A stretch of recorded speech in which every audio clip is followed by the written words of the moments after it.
Hello, everyone. It's good to see you again.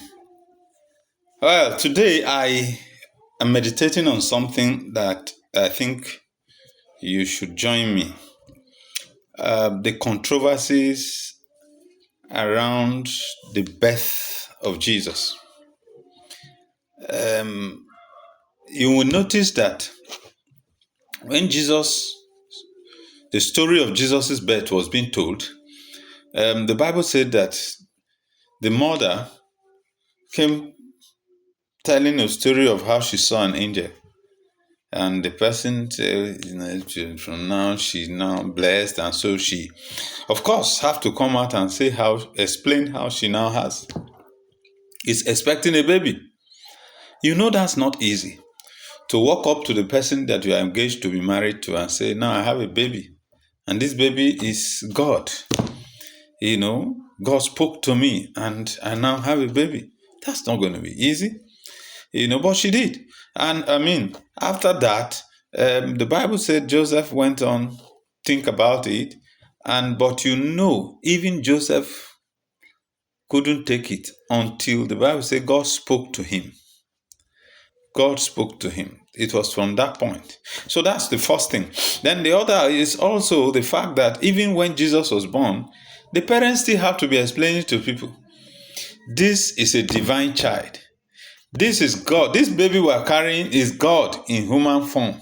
You can understand how difficult that is to people till today.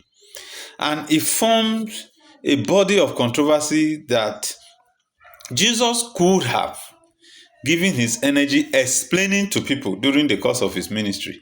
But you see, he never did. You see, I want you to learn this. This is the lesson I'm learning from this.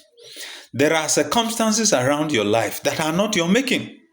Maybe your mother and father were not married, they had you. Maybe your father had you for someone who was a criminal, then known in the society. Maybe they were a product of an incest. There are a lot of things that you are not a part of it, but they are quite controversial. And you see, Jesus never used his energy to explain. He used his energy to focus on his calling. And he did.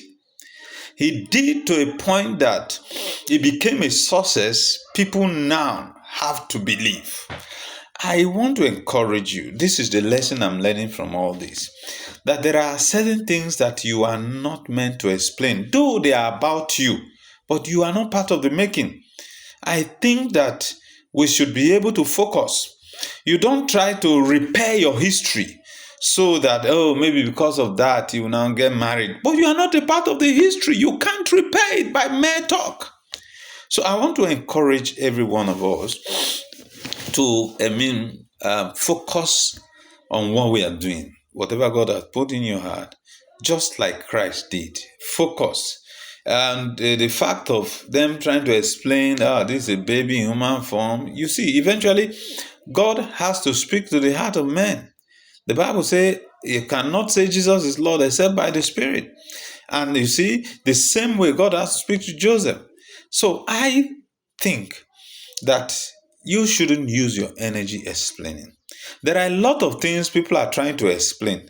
Please, I want you to go down to the comment section, try to bring to fore what are the things that you think other people are trying to explain. Apart from the few one or two things I just mentioned, maybe to remind you, put more there so that we can focus more and see how to help people in counseling and every other thing. Things that people have no business with, but they are part of their history and they are trying to explain. Put it down so that we can focus on it and help people with it. God bless you, and I'll see you again.